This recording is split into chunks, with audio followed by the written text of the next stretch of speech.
Hi everyone, it's Julianne here for Miss Ink Stamps. I am so excited to finally be back. I was in a bit of a crafty funk that I just couldn't get to go away, and then I actually got sick, so a couple weeks have gone by, but I'm finally back and I'm going to be showing you how I created this cute mail card using the Punny Farm Goat stamp set. Now to start out my card today, I'm going to start out by first creating my background, and for that I'm going to be using the envelope image that's included in the Punny Farm Goat stamp set, and using my MISTI, I'm going to be stamping that image over and over again until I have my entire background covered. Now you can definitely use an acrylic block for this, but to be completely honest, I am just horrible with those when it comes to getting a solid impression, so having to constantly move my stamp in my MISTI really doesn't bother me. So currently this panel is A2 size, which is 4 1/4 by 5 1/2, and it is a piece of expressive blending cardstock, and I am stamping that envelope using Memento Tuxedo black ink, so that way I can color in each one of those envelopes with my Copic markers. So once I have my entire panel stamped out, I'm then going to be placing another panel of that expressive blending cardstock inside of my MISTI, but this time I'm going to be stamping 3 of those adorable goats that are included in the Punny Farm Goat stamp set. I'm going to be stamping all of those, once again using that Memento Tuxedo black ink, and once I have a nice solid black impression, I'm then going to be starting out on my Copic coloring. Now I'm going to be coloring in each goat in a different color, and I'll make sure to have all of my marker caps off to the side of the screen, and I'll be right back.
Now off camera, I used a Scallop circle die in order to die cut out some Bristol Smooth watercolor cardstock.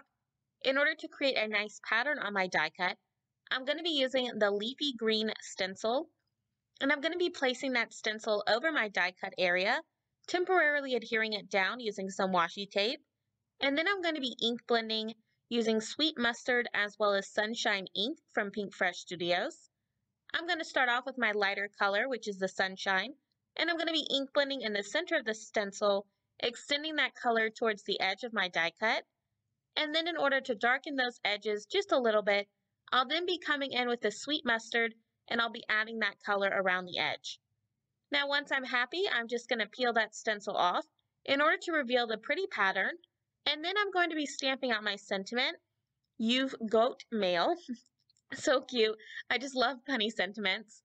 I'm going to be stamping that sentiment onto some black cardstock using some VersaMark ink, and then I'll be heat embossing that sentiment using some Gina K fine white embossing powder.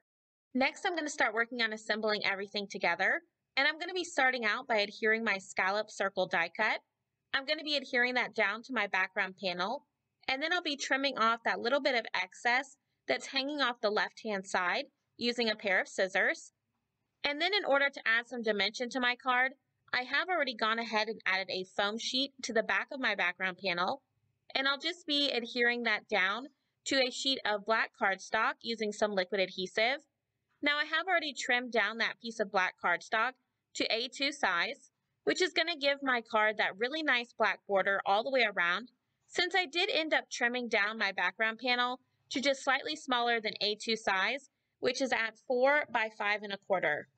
So once I have that all adhered, I'm then going to be taking my sentiment and I'm going to be adhering that down to my background panel as well, using some more of that liquid adhesive.